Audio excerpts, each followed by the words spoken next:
Hi, welcome to Sara's kitchen. இன்றைக்கி நம்ம பார்க்க போகிறது கருப்பு கடலை சுண்டல். ரொம்ப ஹெல்த்தியான ஸ்நாக் இது. ரொம்ப ஈஸியும் செய்கிறது. இது பண்ணுறதுக்கு ஒரு கப்பு கருப்பு கடலையை நல்லா 2 தடவை வாஷ் பண்ணிவிட்டு ஒரு 1 டம்ளர் தண்ணி ஊற்றி ஒரு 8 to 12 ஹவர்ஸ் நல்லா ஊற வச்சுக்கணும். இப்போ ஊற வச்ச உடனே இதில் ஒரு டீஸ்பூன் உப்பு சேர்த்து ப்ரெஷர் குக் பண்ண போகிறேன். நான் குக்கரில் டைரெக்டாக இதை குக் பண்ண போகிறதில்ல, ஒரு பாத்திரம் வச்சு தான் குக் பண்ண போகிறேன். ஸோ ஒரு 5 விசில்ஸ் நல்லா இதை குக் பண்ணிடணும். பார்த்திங்களா, இது நல்லா வெந்துடுச்சு. இப்போ இதை தண்ணி தனியாக சுண்டல் தனியாக நம்ம பிரித்து எடுத்துக்கலாம். இந்த தண்ணியில் நிறைய நியூட்ரிஷனல் வேல்யூ இருக்குது. ஸோ இதை நீங்கள் கீழே கொட்டாமல் நிறைய ரெசிபிஸ் பண்ணலாம். நான் மெயினாக இதை வச்சு சூப் பண்ணுவேன், ரொம்ப நல்லாயிருக்கும். ஒரே ஒரு டிஸ்அட்வான்டேஜ் என்னென்னா இதில் கொஞ்சம் சால்ட் இருக்கும். ஸோ நீங்கள் என்ன ரெசிபி பண்ணாலும் நீங்கள் சால்ட்டை கொஞ்சம் குறைச்சிக்கணும். சாம்பாரில், குழம்புல, சப்ஜியில் எதில் வேணால் நீங்கள் இதை சேர்த்துக்கலாம். இப்போ நம்ம சுண்டலை எப்படி கார்னிஷ் பண்ணுறதுன்னு பார்க்கலாம்.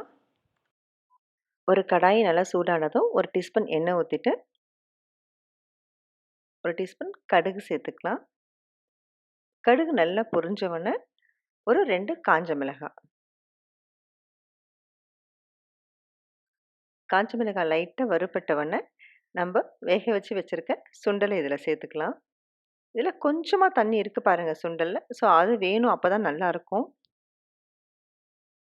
இப்போ இதை நல்லா மிக்ஸ் பண்ணி விட்டுக்கலாம்.